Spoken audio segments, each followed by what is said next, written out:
बिस्मिल्लाहिर्रहमानिर्रहीम। अस्सलाम वालेकुम।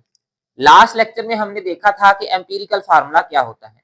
एम्पिरिकल फार्मूला हमें एटम्स की सिंपलेस्ट रेशो जो है वो बताता था, लेकिन जो आपके पास मॉलिक्यूलर फार्मूला है ये किसी भी कंपाउंड या किसी भी एलिमेंट के अंदर एटम्स की एक्चुअल तादाद, असल तादाद को जाहिर करता है। So it represents the actual number of atoms present in one molecule of an element और कंपाउंड। तो ये किसी भी एलिमेंट या कंपाउंड के एक मॉलिक्यूल में मौजूद एटम्स की असल तादाद को जाहिर करता है। इसकी एग्जांपल्स क्या होंगी हमारे पास? वाटर, इसका मॉलिक्यूलर फार्मूला भी H2O ही है और इसका एम्पिरिकल फार्मूला हमने डिस्कस भी किया था, वो भी H2O ही है। इसी तरह hydrogen peroxide, it consists of two hydrogen atoms and two oxygen atoms, so its molecular formula will be H2O2. Similarly, ethylene, इसका जो मॉलिक्यूलर फार्मूला है वो C2H4 है। और सल्फर ये एक एलिमेंट है, ये तीनों आपके पास कंपाउंड हैं। सल्फर एक एलिमेंट है, एक ही जैसे एटम से मिलकर बना है और इसका जो आपके पास मॉलिक्यूलर फार्मूला है वो है S8। मॉलिक्यूलर फार्मूला जो है इसको हम एम्पिरिकल फार्मूला की मदद से कैलकुलेट कर सकते हैं। बड़ा ही आसान सा फार्मूला है। Molecular formula MF means molecular formula is equal to N multiply by empirical formula. Empirical formula दिया हो उसके साथ आप N को मल्टीप्लाई करवा दें तो मॉलिक्यूलर फार्मूला निकल आएगा। अब N को आपने कैसे कैलकुलेट करना है? N is equal to molecular mass divided by empirical formula mass. तो इसे कैलकुलेट करके देखते हैं। हमारे पास एग्जांपल है 15.13, benzene is represented by it's empirical formula CH। Benzene जो है इसका एम्पिरिकल फार्मूला हमें दिया गया है CH, while it's molecular mass is 78, जबकि इसका जो मोलर मास या मॉलिक्यूलर मास है वो 78 है। Find out it's molecular formula, इसका मॉलिक्यूलर फार्मूला मालूम करें। एम्पिरिकल फार्मूला ऑफ बेंजीन जो है वो हमारे पास कितना है? CH। एम्पिरिकल फार्मूला मास हम सबसे पहले मालूम करेंगे। जो एम्पिरिकल फार्मूला दिया होता है उसका मास हमने मालूम करना है। तो आपको पता है कि जो कार्बन है इसका एटॉमिक मास 12 होता है और हाइड्रोजन का एटॉमिक मास कितना होता है? 1। तो एम्पिरिकल फार्मूला मास आपके पास कितना आएगा? 13। एन की वैल्यू मालूम करने के लिए ऊपर आप मॉलिक्यूलर मास रखते हैं, नीचे एम्पिरिकल फार्मूला मास रखते हैं। मॉलिक्यूलर मास जो है वो यहाँ पे 78 गिवन है। इसी तरह एम्पिरिकल फार्मूला मास 13 है। दोनों को डिवाइड करेंगे तो n की वैल्यू यहाँ पे कितनी आ जाएगी? 6। अब molecular formula is equal to n multiply by empirical formula. n की वैल्यू 6 और एम्पिरिकल फार्मूला कितना है यहाँ पर? CH। तो अब कार्बन के साथ भी आप 6 को सबस्क्रिप्ट के अंदर लिख दें नीचे वाली राइटिंग में, और हाइड्रोजन के साथ भी आप 6 को लिख दें, क्योंकि कार्बन भी 1 था, हाइड्रोजन भी 1 था, तो कार्बन के साथ भी 6 आ गया, मल्टीप्लाई हो गया, और हाइड्रोजन के साथ भी क्या आ गया? 6। नेक्स्ट एग्जांपल है 15.14, glucose has empirical formula CH2O। Glucose जो है इसका एम्पिरिकल फार्मूला भी दिया गया है and it's molecular mass is 180 ग्राम पर मोल। इसका भी मॉलिक्यूलर मास दिया गया है 180। हमने मॉलिक्यूलर फार्मूला कैलकुलेट करना है। तो एम्पिरिकल फार्मूला ग्लूकोज का क्या है? CH2O।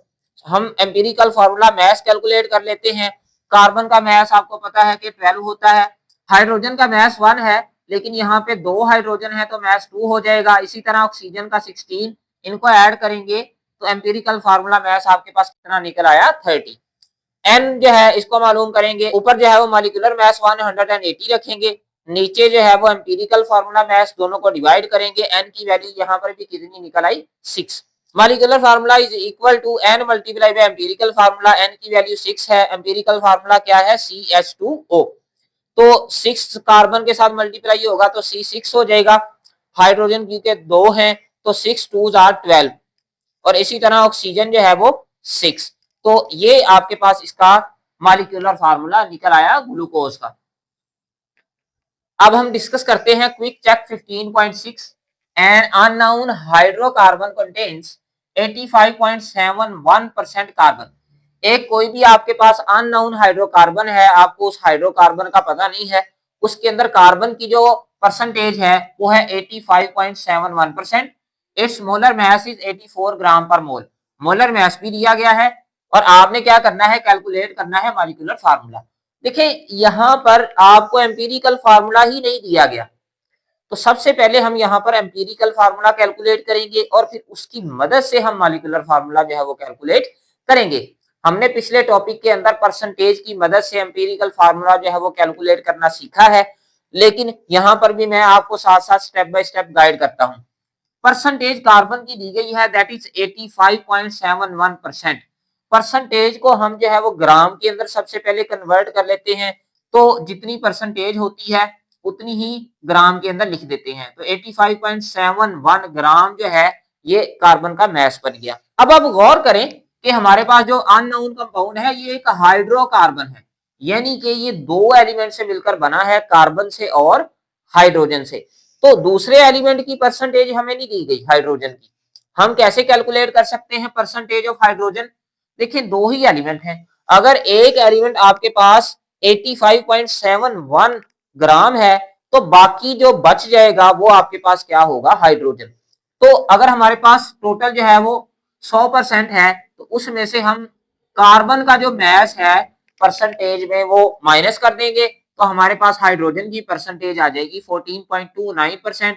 ग्राम के अंदर लिखेंगे 14.29 ग्राम। इसके बाद हमारा दूसरा स्टेप होता है परसेंटेज कंपोजिशन फाइंड करने के बाद हम नंबर ऑफ मोल्स फाइंड करते हैं। नंबर ऑफ मोल्स का फार्मूला बड़ा ही आसान है, मास को एटॉमिक मास से डिवाइड कर देते हैं। तो कार्बन का जो मास दिया गया है वो है 85.71 और कार्बन का एटॉमिक मास कितना है, 12। कार्बन के नंबर ऑफ मोल्स निकला है 7.14। इसी तरह हाइड्रोजन के नंबर ऑफ मोल्स कैलकुलेट करेंगे और आपके पास इसके नंबर ऑफ मोल्स कितने निकल आएंगे, 14.29। अब नेक्स्ट स्टेप हमारा होता है एटॉमिक रेशियो फाइंड करना। तो एटॉमिक रेशियो फाइंड करने के लिए हम क्या करते हैं, जो भी नंबर ऑफ मोल्स हमारे पास आते हैं उसको स्मॉलेस्ट नंबर ऑफ मोल्स जो हमारे पास मौजूद हैं उससे डिवाइड कर देते हैं। तो स्मॉलेस्ट नंबर ऑफ मोल्स जो है वो कार्बन के हैं। तो अब हम क्या करेंगे कि कार्बन के नंबर ऑफ मोल्स को भी 7.14 से डिवाइड करेंगे, तो हमारे पास एटॉमिक रेशियो इसकी 1 निकल आई। इसी तरह हाइड्रोजन के नंबर ऑफ मोल्स 14.29 को भी 7.14 से डिवाइड करेंगे, इसकी एटॉमिक रेशियो आपके पास कितनी निकल आई, 2। सो एम्पिरिकल फार्मूला हमारे पास क्या निकला, कार्बन 1 एंड हाइड्रोजन 2, CH2। इस तरह हमने एम्पिरिकल फार्मूला अभी तक कैलकुलेट किया है। अब हम देखते हैं एम्पिरिकल फार्मूला मास। जो एम्पिरिकल फार्मूला है इसका मास कितना है, कार्बन का मास 12, 2 हाइड्रोजन एटम्स का मास 2। तो ओवरऑल एम्पिरिकल फार्मूला मास जो है वो कितना बन गया, 14। अब n की वैल्यू फाइंड करते हैं। n की वैल्यू फाइंड करने के लिए ऊपर जो है वो मोलर मास या मॉलिक्यूलर मास और नीचे एम्पिरिकल फार्मूला मास, दोनों को डिवाइड करेंगे। n की वैल्यू यहाँ पर भी कितनी निकल आई, 6।